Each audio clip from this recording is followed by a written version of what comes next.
Hello दोस्तों, नमस्कार, जुआर जुआर, राम राम, सत श्री अकाल, वालेकुम अस्सलाम, आदाब, नमस्ते, जय भीम, जय जैनेंद्र, जय बस्तर, जय छत्तीसगढ़। दोस्तों मैं आपका दोस्त और होस्ट रुपेश भागवत स्वागत करता हूं अपने चैनल पे। तो दोस्तों आज आपको मैं दिखाने वाला हूं वट सावित्री की पूजा जो हमारे घर के लोग कर रहे हैं। तो चलिए दोस्तों, ये पूजा किस तरह होता है, कैसे करते हैं पूजा की, इसकी प्रक्रिया क्या है, चलिए दोस्तों दिखाता हूँ। और इस मुझसे कुछ गलती हो गई इस वीडियो में तो कृपया माफ़ कर दीजिएगा दोस्तों। तो चलिए दोस्तों दिखाता हूँ मैं आपको। दोस्तों वट सावित्री की पूजा कब शुरू हुई, कहाँ से शुरू हुई, इसके पीछे एक कहानी है दोस्तों, मैं आप लोगों को बताना चाहूँगा। अगर इस बीच मुझसे कोई गलती हो गई तो मैं क्षमा चाहूँगा दोस्तों। तो ये बात बहुत पुरानी है दोस्तों। किसी ज़माने में एक राजा हुआ करते थे जिनका नाम था अश्वपति। उनके घर में कोई भी पुत्र या पुत्री नहीं थी, तो कोई भी बच्चे नहीं होने के कारण उन्होंने काफ़ी सालों तक यज्ञ किया, हवन किया। उसके बाद उन्हें संतान की प्राप्ति हुई। उनके घर में एक पुत्री का जन्म हुआ जिसका नाम उन्होंने सावित्री रखा। और देखते ही देखते सावित्री बड़ी हो गई और वह समय भी आ गया जब वो विवाह के लायक हो गई। तो उसके बाद राजा अश्वपति ने उसके विवाह के बारे में सोचा, तो उन्होंने सावित्री को अपने पास बुलाकर कहा कि बेटा, तुम्हें जो भी योग्य वर पसंद होगा मैं तुम्हारी शादी उससे करवा दूंगा। इसके लिए तुम अपने लिए योग्य वर छांट सकती हो। तो काफ़ी घूमने के बाद सावित्री को एक योग्य वर मिल गया जिसका नाम था सत्यवान। सत्यवान का राज्य छिन चुका था और वह जंगलों में निवास कर रहा था। तो यह बात सावित्री ने अपने पिता अश्वपति को बताई और वहाँ पे नारद मुनि उपस्थित थे। उन्होंने कहा कि सत्यवान की जो आयु है वह ज़्यादा नहीं है, तो इसके बदले में तुम किसी और से शादी कर लो। लेकिन सावित्री नहीं मानी और उन्होंने कहा, मैंने दिल से उन्हें अपना पति मान लिया है, तो मैं शादी करूँगी तो सत्यवान से ही करूँगी। यह कहकर अड़ गई। आखिरकार अश्वपति ने सत्यवान से सावित्री की शादी करवा दी और सावित्री सत्यवान के साथ जंगलों में रहने लगी।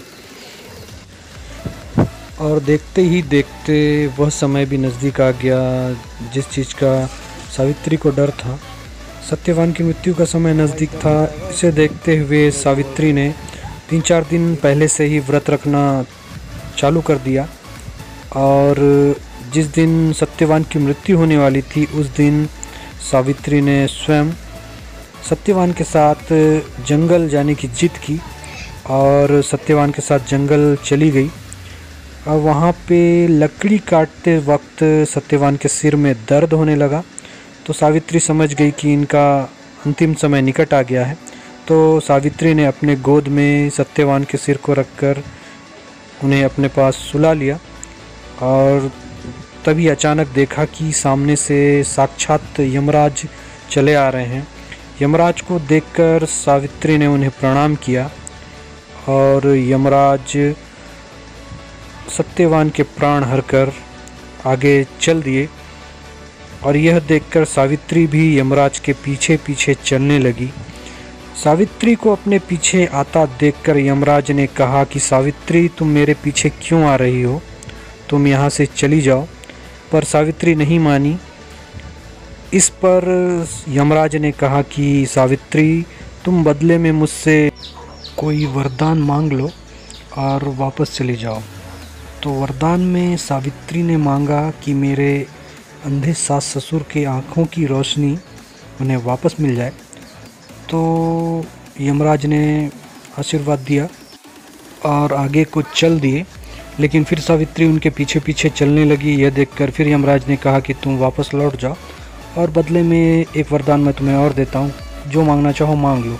फिर सावित्री ने उनसे अगला वरदान मांगा कि मेरे ससुर के जो राज्य हैं वो उन्हें फिर से वापस मिल जाए।